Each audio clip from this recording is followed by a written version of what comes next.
மட்டும்தான் அதிகமாக இருந்தாங்க. சட்டத்தை ஆங்கிலேயர்களுக்கு சொல்லிக் கொடுக்குற இடத்துல அவன் இருந்தாங்க. அதுக்கப்புறம் தந்தை பெரியார், பேரறிஞர் அண்ணா, அண்ணல் அம்பேத்கர் போன்றவர்கள்லாம் வந்து இன்னைக்கு இவ்வளோ மாற்றிருக்காங்க.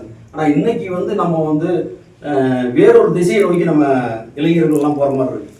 அந்த நேரத்தில் வந்து தம்பி மாதிரி ஆளுகள்லாம் இன்னைக்கு சித்தாந்தத்தை நோக்கி வரும்போத இது போன்ற இளைஞர்கள் ஒரு 20% பேர் இருக்காங்க. இவர் போய் சொன்னா கேட்பாங்க, கட்டாயம் கேட்பாங்க. அதே நம்மளும் வந்து இந்த இளைஞர்கள்ட்ட போய் சொல்லணும், நம்ம சித்தாந்தத்தை நோக்கி நம்ம வந்து இழுத்துட்டு வரணும் அப்படின்னு சொல்லி.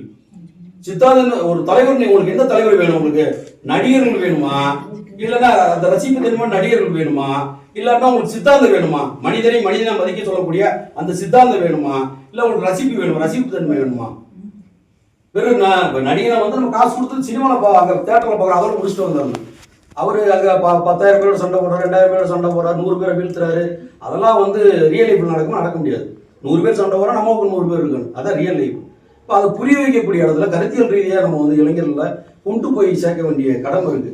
அதையும் தாண்டி இன்னைக்கு திராவிட இயக்கங்கள் என்ன செஞ்சிருக்கு, என்ன கிழிச்சிருக்குன்னு சொல்லிட்டு திராவிட இயக்கத்திலேயே வாங்கி சாப்பிட்டுட்டு வயிறு வளர்த்த சீமான் போன்றவர்கள் வந்து என்ன பண்றாங்க அப்படின்னா, அது பர்டிகுலராக இன்னைக்கு நீங்க இஸ்லாமிய சகோதரிலாம் வந்திருக்கீங்க, அவங்கள வச்சுட்டு 2-3 சகோதரர்களை வச்சுட்டு மேடையில் பேச வைக்கிறாங்க. தந்தை பெரியாரை கேவலம் பேசுறது, திராவிட இயக்கத்தை கொச்சைப்படுத்தி பேசுறது, இது ஒரு வேலையை வச்சிருக்காங்க. இப்போ அதில் கூட வந்து கமாண்ட் அடிச்சு இந்த மாதிரி பழனி பாபா வந்து பழனி பாபா என்ன சொல்லியிருக்காரு அப்படின்னா, அண்ணல் அம்பேத்கர் அவர்களையும் தந்தை பெரியாரும் ஏற்காத எவனுமே வந்து அவன் வந்து ரொம்ப ஆபத்தானவன் அப்படின்னு அவர் சொல்றாரு.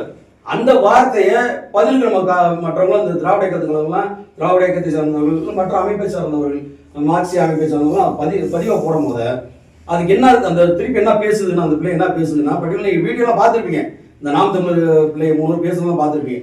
திருப்பி என்ன சொல்லுது அப்படின்னா, அன்னைக்கு நிலைமையை வந்து பழனி பாபா அவர்களுக்கு தெரியாமல் இருந்திருக்காங்க.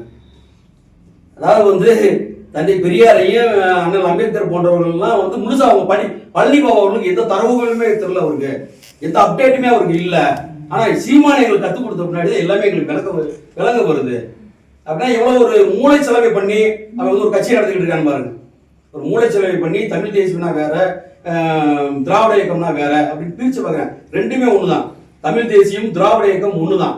அப்போ கருத்தியல் ரீதியாக நம்மளை வீழ்த்துறதுக்காக பார்ப்பனிய அமைப்புகள் வந்து இங்கே பயன்படுத்துறாங்க. யாரை பயன்படுத்துறாங்க? சீமான் போன்றவர்கள் பயன்படுத்துறாங்க. சீமான் போன்றவர்களை பயன்படுத்துறாங்க. சீமான் என்ன பண்றாங்கன்னா, இந்த மாதிரி சின்ன சின்ன பிள்ளைகளை பயன்படுத்தி இங்க பார்ப்பனிய சிந்தனைகளை அவங்களுக்கு RSS சிந்தனைகளை விதைக்கிற மாதிரி இந்த வேலையில பார்த்துக்கிட்டு இருக்காங்க. RSS சிந்தனைகளை கொண்டு வந்து நம்ம பிள்ளைகளுக்கு சேர்த்து நீங்க வந்து திராவிட கொள்கையை நீங்க ஒழிக்கிறதுக்கு எந்த அளவுக்கு நீங்க பாடுபடுவீங்களோ அந்த அளவுக்கு உங்களுக்கு கூலி கொடுத்துறோம் அப்படின்னு சொல்லி பணத்தை விரயமா செலவு பண்ணி, பலாயிரம் கோடி ரூபாய் செலவு பண்ணி திராவிட இயக்கத்தை இப்படியாவது இந்தியாவில் நம்ம முழுக்க காவியமயமா மாறிடுச்சு. ஆனா இங்க மட்டும்தான் சகோதரனா இருக்காங்க, மாமச்சனா இருக்காங்க. இதை நம்ம எப்படியாவது ஒழிச்சு ஆகணுன்றதுக்காக இது போன்ற ஆளுங்களை பயன்படுத்திட்டு இருக்காங்க. அதுக்கு அதிமுக அதுக்கு பயன்படுத்திட்டு இருக்கு. அப்படி இருக்கக்கூடிய காலகட்டத்தில் நம்முடைய புதிய இளைஞர்கள்ட்ட நம்ம இந்த இயக்கத்தை பற்றியும், தலைவர் மல்லை சத்யா அவருடைய பணி, அவர் என்னென்ன பரிணாமங்கள் இருக்காரு, அவர் ஒரு அரசியல் கட்சி தலைவராக மட்டும் இல்ல, ஒரு இலக்கிய தளத்துல ஆசிய தமிழ் சங்க தலைவராக இருக்காரு. அதே போன்று கூப்பு கலையில உலகம் முழுக்க போற்றக்கூடிய ஒரு நடுவராக இருக்காரு.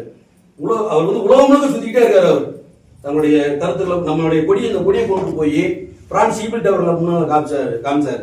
ஜெனிவா மனித உரிமை கழகத்துல போய் காமிச்சாரு.